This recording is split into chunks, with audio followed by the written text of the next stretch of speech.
Allah, moi et l'univers. Préface. Muriel a 17 ans et vit avec ses 2 jeunes frères et sœurs dans un appartement avec leurs parents. Son père est chauffeur de camion et sa mère travaille comme caissière dans un grand magasin.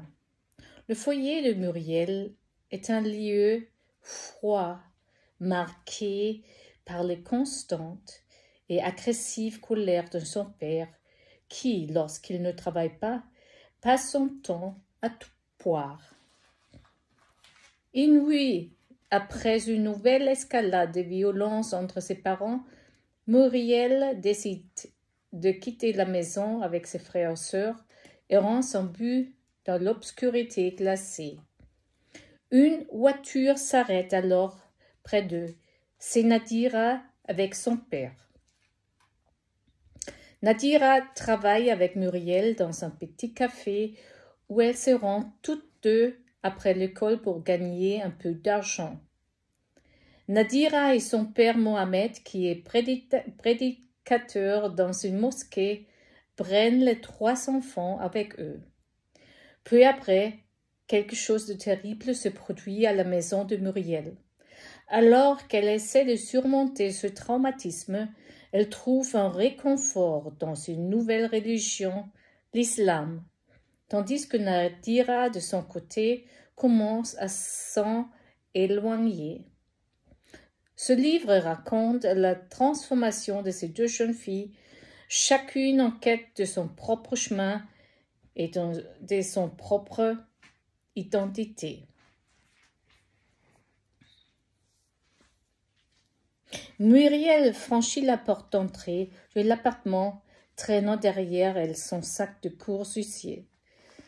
Le silence pesant de la maison l'accueillit, interrompu seulement par de faibles murmures de la télévision dans le salon. Elle savait déjà quoi s'attendre, son père absent, une fois de plus parti pour les routes, et sa mère fatiguée derrière sa caisse de supermarché, prête à rentrer d'une longue journée de travail. Son frère, enfermé dans sa chambre, s'épanchait dans ce monde qu'il créait pour fuir la réalité, tandis que sa petite sœur jouait silencieusement avec ses poupées comme pour ne pas déranger l'équilibre précaire de cette maison. Mais ce soir-là, quelque chose est différent. Muriel s'arrêta un instant dans l'entrée, cette fois frôlant le mur froid. Un vent de changement soufflait sur elle, léger, mais bien présent, comme une promesse lointaine. Elle ressentit soudain un besoin impérieux de trouver plus que cette existence grise, de découvrir un sens à tout ce vide qui l'entourait.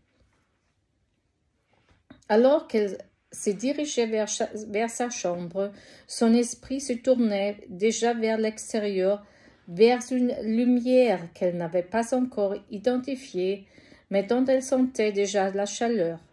Peut-être y avait-il autre chose au-delà de ces murs, quelque chose de plus grand, de plus vrai. Elle respire, elle bouge, elle parle, mais en elle règne un vide infini, un vide qui l'enveloppe comme une ombre sombre.